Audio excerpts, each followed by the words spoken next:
So, first of all, welcome to St. Patrick's Cathedral. Cardinal Dolan likes to call this America's Parish Church. Okay, my name is John. I've been here since 2013 doing tours and doing the history of the place. And I have also grew up in this church, so I know about St. Patrick's. And if I can't answer your questions, I'll make up something and you'll go away feeling good that you learned something.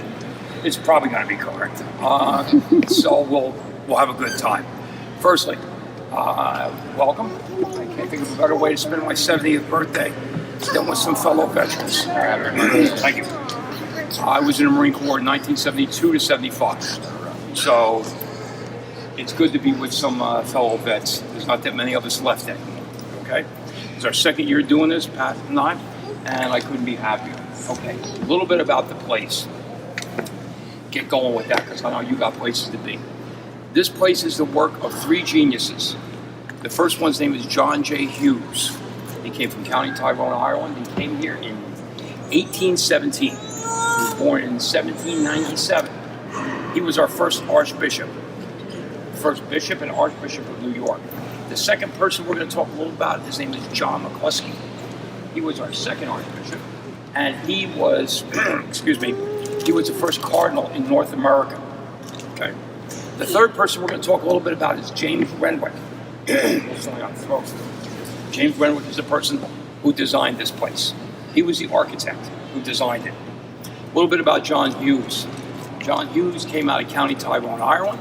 Got here in 1817 at the age of 20.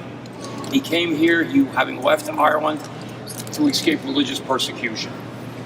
The story is one of his sisters had passed away, and when his father and his family went to the cemetery to bury her, they would not let a priest go into the cemetery.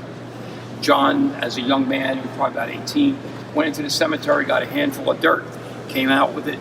The priest blessed it. He went back inside, tossed the dirt on the grave. That was as close as a Christian burial as she could have. In 1817, he came here. His father came first with his oldest brother. He came next by himself, aboard a sailing vessel, as they all did. Got here, and his mother and 2 sisters came later. When he got here, he went to Emmitsburg, Maryland, to become hopefully to get into the seminary. Well, he did not get into the seminary. The gentleman who was in charge of the cemetery, his name was Father Dubois. Father Dubois didn't allow John Hughes into the seminary. I would like to think for one of 3 reasons. One, he just didn't have a lot of traditional education. In Ireland, he really couldn't go to school in the same sense as most people did. Second, the seminary was extremely crowded. It was the only seminary in North America at the time in 1817.